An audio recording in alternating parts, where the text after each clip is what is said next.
My question for you is more based on discourse.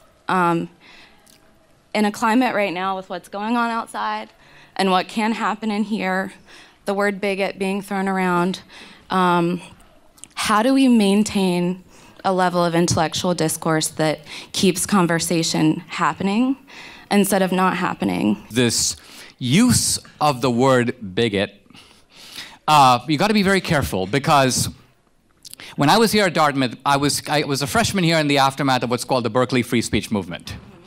And it was all these guys who were like, free speech, free speech, free speech. And we supported them. Our newspaper on campus was partly modeled on the Berkeley Barb that was behind this kind of activism. It's only later I realized that when those guys take control, they will immediately start suppressing the speech of others. In other words, they don't actually believe in free speech. They believe in free speech for them. Bigot is a very loaded term.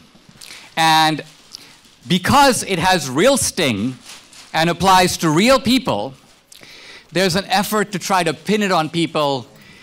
See, like these guys are walking out, they're too lazy to debate with me. They're not going to. I mean, they aren't. They aren't. Because, I'll tell you why.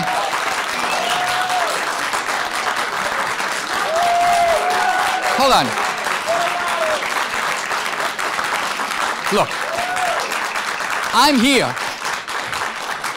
I'm here.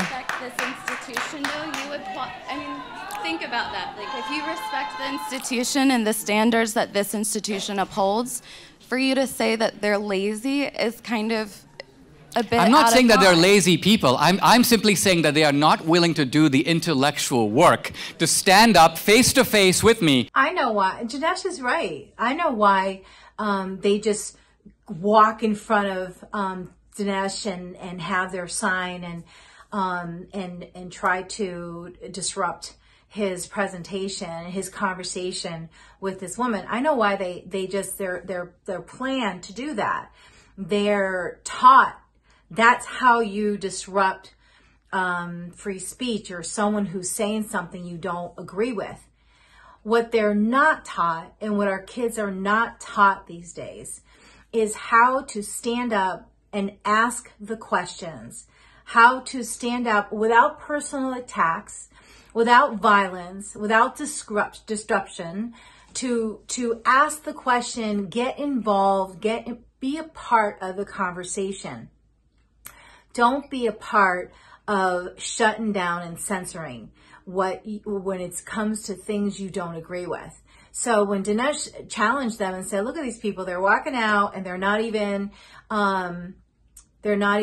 going to talk to Dinesh or ask him any questions. Now you might say, but the guards were escorting them out. No, if you look at what they were doing, before the guards even came in, they walked in front of the stage, they walked across, and then about when they walked across, they were continuing to go.